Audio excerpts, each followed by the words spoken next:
Raja Pedang, Jilid 13 episode 4. Karya Asmaraman S. Ho Ping Ho.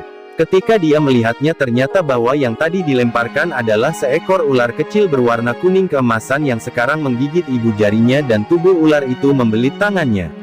Diam-diam dia kaget, akan tetapi dasar dia nakal dan tidak sudi memperlihatkan rasa takut atau sakit di depan Giam Qin. Dia tertawa terbahak-bahak dan teringatlah dia akan pengalamannya dahulu ketika bertemu dengan Kua Tin Siong dan Kua Hong yang dia maki, kuntilanak. Teringat dia betapa dia ikut makan daging ular bersama ayah dan anak itu.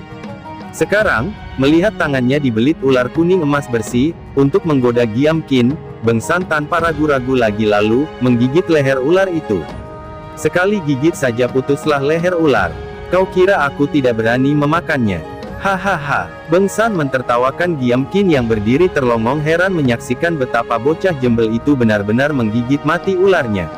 Akan tetapi dia pun segera menjadi girang karena tiba-tiba muka Beng San berubah menjadi kehijauan.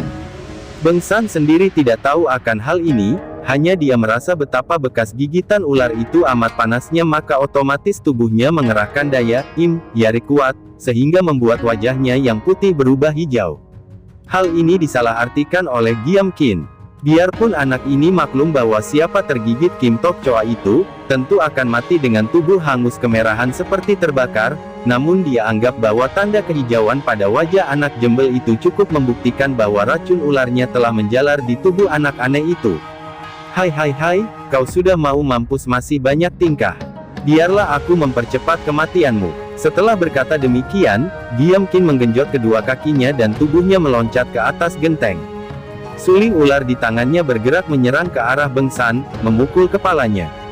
Beng San mencabut sepasang ranting kayu dari ikat pinggangnya, dengan masih berjongkok dia menangkis dari kanan kiri. Sepasang ranting di tangannya membuat gerakan seperti menggunting ke arah suling.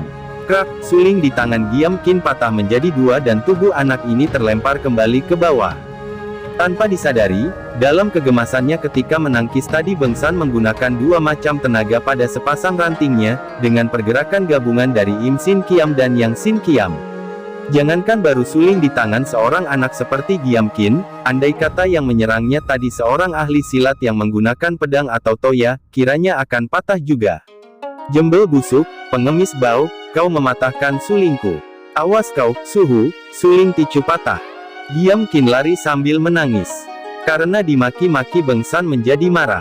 Apalagi dia melihat bahwa anak itu ternyata tidak becus apa-apa, demikian pikirnya, baru ditangkis satu kali saja suling itu sudah patah. Tanpa pikir panjang dia lalu meloncat turun dan mengejar Giam Qin. Giam Qin memiliki kepandaian ilmu berlari berdasarkan ginkang yang tinggi maka larinya cepat sekali.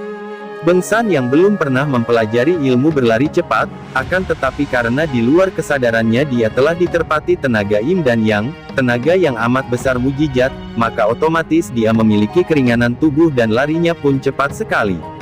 Maka kejar-kejaran ini terjadi ramai sekali dan sebentar saja dua orang anak itu telah jauh meninggalkan dusun tadi. Beberapa kali Giam Qin yang marah dan penasaran sengaja berhenti dan menyerang dengan tiba-tiba, akan tetapi setiap serangannya selalu dapat ditangkis oleh Beng San dan setiap kali lengan tangan mereka beradu, Giam Qin mengadu dan kedua lengannya sudah bengkak-bengkak. Lah menjadi ketakutan dan lari makin cepat, dikejar terus oleh Beng San yang berteriak-teriak. Kau berlutut dulu minta ampun baru ku lepas. Jembel busuk, siapa? Sudi minta ampun. Guruku akan bikin remuk kepalamu. Jawab Giam Qin yang berlari terus.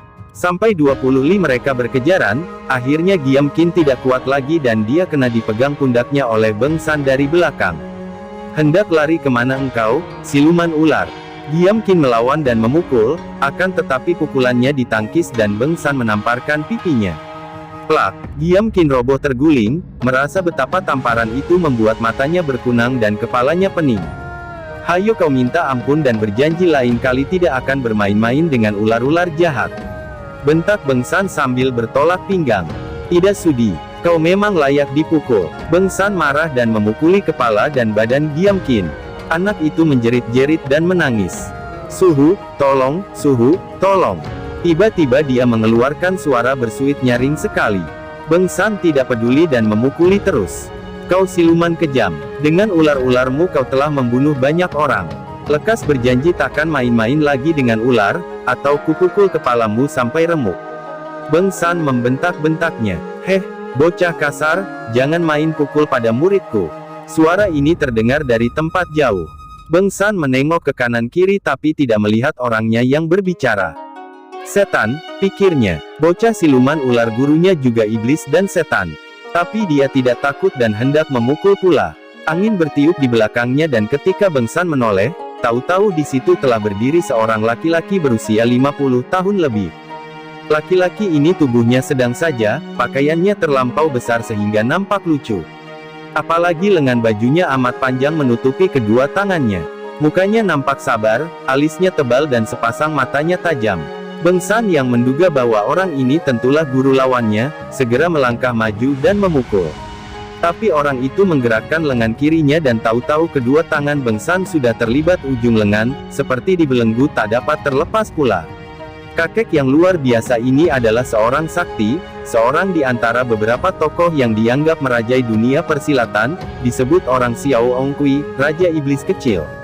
Untuk daerah utara nama ini amat ditakuti orang. Memang kepandaian Raja Iblis Kecil ini hebat sekali, terutama ilmunya yang menggunakan ujung tangan bajunya yang dapat menangkap, menusuk, menyabet lebih ampuh daripada senjata-senjata pilihan. Beng San yang masih kanak-kanak, biarpun di dalam dirinya terkandung tenaga dahsyat dan ilmu silat tinggi sekali, namun dia memiliki semua itu di luar kesadarannya sehingga dia belum dapat mengatur dan mempergunakan sebagaimana mestinya. Bagaikan sebuah intan cemerlang, Beng San adalah intan yang masih mentah, belum digosok. Maka tentu saja berhadapan dengan seorang tokoh besar seperti Xiao Ongqui ini, dia tidak berdaya sama sekali. Xiao Ongqui menoleh kepada muridnya dan ketika mendapat kenyataan bahwa Giam Qin tidak terluka apa-apa hanya benjut-benjut saja dan benjol-benjol saja, dia bernapas lega. Dipandangnya Beng San sekali lagi dengan mata sekarang membayangkan kekaguman dan keheranan. Sudah sepatutnya kalau di dalam hati tokoh besar ini timbul kekaguman kepada bocah yang sekarang mukanya menjadi merah hangus kehitaman ini akibat kemarahan dalam hati Beng San sehingga mukanya merah hitam. Muridnya, Giam Qin, kalau dibandingkan dengan bocah-bocah sepantarnya, sudah merupakan seorang anak yang luar biasa cerdik dan pandainya.